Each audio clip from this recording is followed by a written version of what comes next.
Hello प्यारे बच्चों, नमस्ते। मैं हूं आपका बड़ा भाई अजीत लुल्ला सर। मेरा नाम है प्रशांत जैन। और बच्चों, आज हम 15 अगस्त के दिन पे हैं और आज एक बहुत ही बड़ा दिन है। हमारी आज़ादी को हो चुके हैं 76 ईयर्स पूरे। और 77th डे पर 77th इंडिपेंडेंस डे पर हम हैं गंगा जी के किनारे। आप लोगों को पता है हम आईआईटी कानपुर आए थे। हमारी एक अमेजिंग सीरीज़ जो आने वाली है वो आप लोगों को पता ही है, तो उसको भी आप लोग देखिएगा। और हम लोगों ने एक चीज़ सोची कि यार इस आज़ादी पर अन अकेडमी ने जो ये इनिशिएटिव लिया है, जहाँ पर हम पहली बार नॉन अन अकेडमी यूनिफॉर्म में आप लोगों के सामने आए, तो आप लोगों के लिए कुछ एक स्पेशल मैसेज हमें देना चाहिए। बिल्कुल सर। सर। सर मतलब मैं एक इस मौके पे सर मैं एक चीज़ को याद करता हूँ जो हमारी फ्रीडम फाइटर्स की स्ट्रगल थी सर। 100 साल से ऊपर के स्ट्रगल के बाद हमें आज़ादी मिली थी बच्चों। यानी आप समझ रहे हो कि कोई भी चीज़ की आज़ादी बहुत एक्सट्रीम स्ट्रगल के बाद मिलती है, बहुत मेहनत के बाद मिलती है। बच्चों, आज़ादी उस टाइम पे थी ब्रिटिशर्स से। अब आज़ादी बच्चों हमें चाहिए हमारे डर से आज़ादी।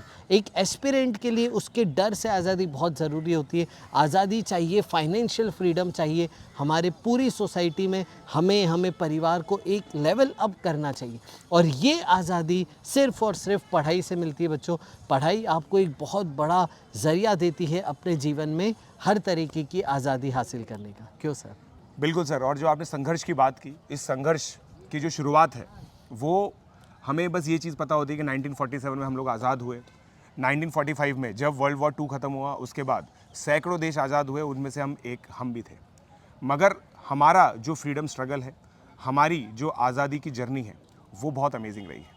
इस आज़ादी की जर्नी की वजह से ही हमारी जो फंडामेंटल्स है, हमारा जो देश है, जो रिपब्लिक है, डेमोक्रेटिक है, सोशलिस्ट है, सेक्युलर है, ये सब उसी वजह से हो पाया है, क्योंकि हमारी आज़ादी की जो बुनियाद थी, हमारी आज़ादी की लड़ाई की जो बुनियाद थी, वो फ्रीडम स्ट्रगल जो था वो इन्हीं 4 स्तंभों पर जुड़ा हुआ था। 1757 के अंदर आप लोगों को पता होगा बैटल ऑफ प्लासी हुई थी। 1764 में बैटल ऑफ बुक्सार हुई थी। उसके बाद 1857 के अंदर हम लोगों ने जो पहला एक तरह से अपराइजिंग जो देखी थी। तो 100 साल आप सोचिए, 100 साल तक हमारा देश स्ट्रगल करता रहा और उसके बाद 90 साल और स्ट्रगल करने के बाद 190 साल का ये फ्रीडम स्ट्रगल है। ये तो ऑन रिकॉर्ड्स है।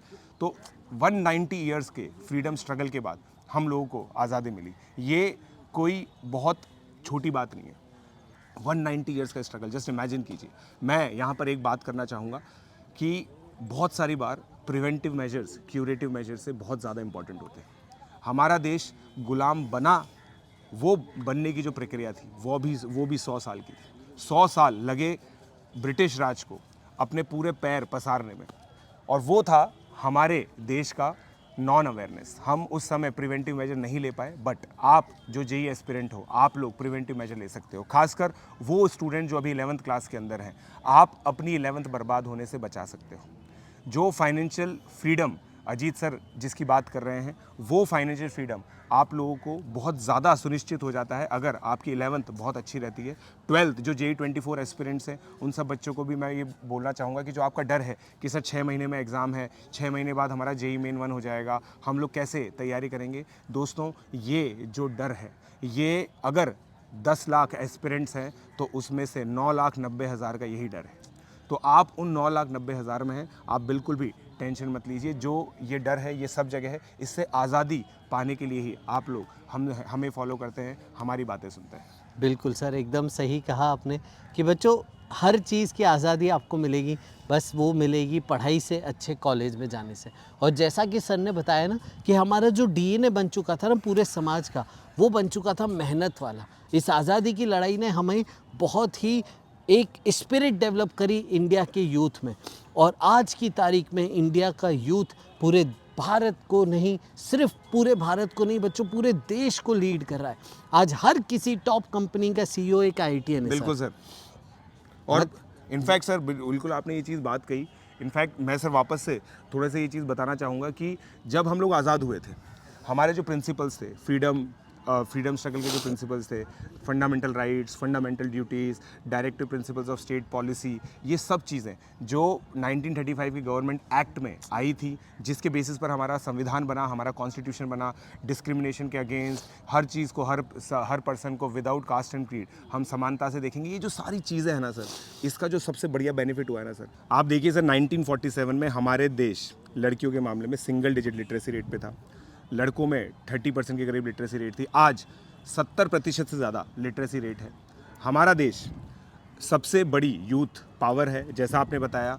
बहुत सारी कंपनीज़ के जो सीईओ हैं वो इंडिया में हैं। मैं सीईओज़ की सर बात क्या करें हम, जो मैन पावर है ना सर, Right. वो भी लार्जली इंडियन है। Correct. बड़ी बड़ी आईटी कंपनीज़ में, माइक्रोसॉफ्ट के अंदर, लिंक्डइन के अंदर, जो भी बड़ी बड़ी कंपनीज़ है, गूगल, कोई सी भी आप देखिए, उसमें इंडियन मैन पावर बहुत ज़्यादा है। एग्जैक्टली यानी बच्चों ये अब जो एरा आने वाला है वो हम हिंदुस्तानियों का आने वाला है, और इस एरा को लाने वाले आप लोग रहोगे। बच्चों एक्सट्रीम मेहनत करते रहिए, Extreme अपने मेहनत। आप को स्किल बढ़ाते रहिए, प्रॉब्लम सॉल्विंग टेक्निक्स बढ़ाते रहिए। हम पूरी टीम आपके साथ है और आपको सिखाती रहेगी कि कैसे जीवन में आगे बढ़ते जाना है। बट आप मत रुकना, क्योंकि इस देश को आगे बढ़ाने वाले आप ही हो। बिल्कुल। सो दोस्तों, इन दी एंड मेरी तरफ से, अजीत सर की तरफ से, अनअकैडमी एटम्स की तरफ से, अनअकैडमी पूरी टीम की तरफ से आप सभी लोगों को happy happy independence independence day. Day.